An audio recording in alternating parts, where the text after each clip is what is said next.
Hello दोस्तों, आज मैं वर्षा शिकरवार आप सबके सामने एक नई कहानी लेकर प्रस्तुत हुई हूँ जिसका नाम है स्त्री का घर। कहानी को शुरू करते हैं। तुम्हें कितनी बार बताया है मेरे तैयार होने से पहले मेरा नाश्ता तैयार हो जाना चाहिए। शादी के 25 सालों के बाद भी मुझे क्यों बार बार एक ही बात बतानी पड़ती है। लता, तुम्हें क्या है? तुम तो आराम से घर में पड़ी रहोगी, मुझे काम पर जाना पड़ता है। तुम हो कि हमेशा बेवकूफों जैसी हरकत करती हो। अगर तुम ये सब जानबूझकर करती हो तो याद रखना, मुझसे बुरा कोई नहीं होगा। आज भी प्रशांत का पारा चढ़ा हुआ था। इन कटु शब्दों में अपना गुस्सा उतारते हुए, गीला तौलिया कुर्सी पर फेंकते हुए प्रशांत गुस्से से लता की तरफ देखने लगा। लता के लिए प्रशांत का ये बेवजह का गुस्सा कोई नई बात नहीं थी। वह महीने में 3-4 बार ऐसे ही लता पर बरस पड़ता था। पहले पहले लता उसका विरोध किया करती, लेकिन जब कई सालों तक प्रशांत में कोई बदलाव नहीं दिखा तो लता ने खुद को ही बदल लिया। अब प्रशांत के कुछ भी कहने से लता कोई फर्क नहीं पड़ता था। प्रशांत की हर बात वो चुपचाप से नीचे झुकाए सुन लेती थी। शादी के पहले 5 साल तक लता ने पूरी कोशिश की थी कि प्रशांत को बदला जाए, लेकिन फालतू का गुस्सा करना और बाद में लता को भला बुरा कहना, ये मानो जैसे उसकी आदत ही बन गई थी। कोई भी वाद विवाद होता तो प्रशांत सीधा लता को बोल देता। अगर मैं तुम्हें अच्छा नहीं लगता तो क्यों नहीं चली जाती अपने मायके? क्यों रहती हो मेरे साथ?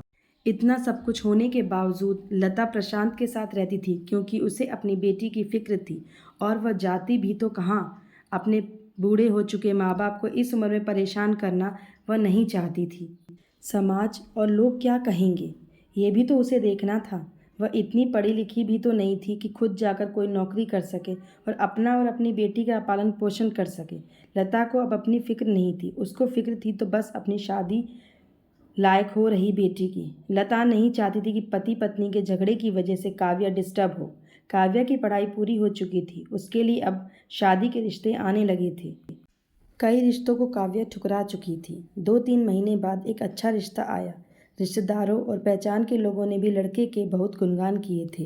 प्रशांत एक शाम अपनी बेटी के पास बैठकर उसे बताने लगा। काव्या बहुत अच्छा लड़का है, पढ़ा लिखा है, बड़ा घर है, बहुत अच्छी नौकरी है। ऐसे रिश्ते बार बार नहीं आते बेटा, इस बार मना मत करना। काव्या अपने पिता से ज़्यादा बात नहीं करती थी। शायद डरती थी या शायद नफरत करती थी, लेकिन आज वो अपनी पूरी हिम्मत इकट्ठा कर बोली। मुझे अभी शादी नहीं करनी है पापा। मैं नौकरी करना चाहती हूँ। खुद अपने पैरों पर खड़ी होना चाहती हूँ। हाँ, तो उसमें क्या बड़ी बात है? मैंने लड़के से बात की है, वह तुम्हें किसी बात के लिए नहीं रोकेगा।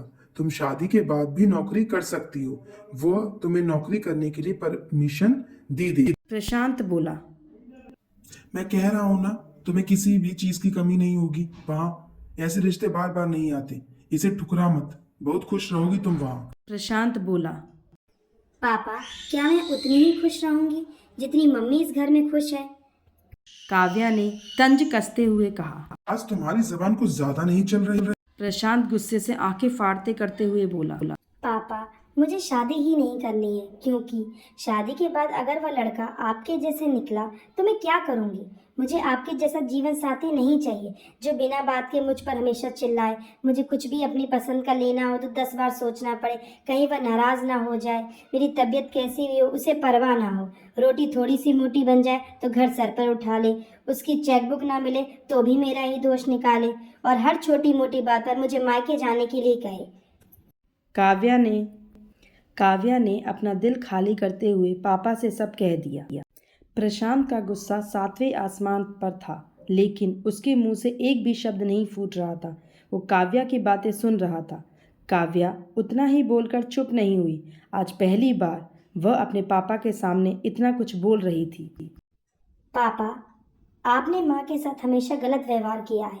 आपने अपने ऑफिस का गुस्सा बिना सोचे समझे माँ पर उतार देते हैं। कभी इस बात की परवाह भी नहीं करते उन्हें कैसा लगता होगा। आपकी बातें सुन सुन माँ ने अपना स्वाभिमान खो दिया। प्रशांत आज पहली बार अपने किए बर्तावों को महसूस कर पा रहा था। वो इतना ही बोल पाया। जो तुम्हारा मन है वो करो, मैं तो इतना बुरा हूं ना। काव्या ने प्रशांत का हाथ पकड़ा और बोली। पापा, मुझे सिर्फ एक सवाल का जवाब दे दो। क्या आप चाहेंगे कि मेरा पति आपके जैसा हो? अगर आपका जवाब हाँ है तो कर दीजिए मेरा रिश्ता आज ही, और ना है तो मुझे आत्मनिर्भर बनने दीजिए।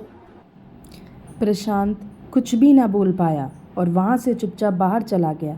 आज उसे लता के सामने जाने में शर्म आ रही थी।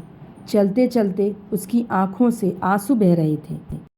दोस्तों, हमारे समाज में औरतों को भले ही देवी का दर्जा दिया जाता है, लेकिन वह स्वतंत्रता नहीं दी जाती जो उन्हें देनी चाहिए। उन्हें बचपन से ही बताया जाता है वह पराया धन है। स्कूल से आने में देर हो जाए तो पिटाई मिलती है। मोबाइल पर बातें करते हुए दिख जाए या खिड़की से झांकते हुए दिख जाए तो शक किया जाता है। माँ बाप का घर तुम्हारा नहीं है, पति का घर ही तुम्हारा घर है। जीवन भर ये बातें बता बता कर उन्हें ससुराल भेज दिया जाता है और एक दिन किसी छोटे मोटे झगड़े में ससुराल वालों से उन्हें सुनना पड़ता है कि इस घर को छोड़ दो और मायके चली जाओ। अब आप ही बताओ दोस्तों, ऐसी स्त्रियों का सच्चा घर कौन सा है? आखिरकार वह किस घर को अपना कहें? उस घर को जिसमें उनका जन्म हुआ, वो बड़ी हुई, या फिर उस घर को जिस घर में उनकी शादी हुई? अपनी राय कमेंट्स बॉक्स में ज़रूर दीजिएगा। तब तक के लिए थैंक यू और बाय बाय। नेक्स्ट वीडियो में मैं एक नई कहानी लेकर प्रस्तुत होंगी।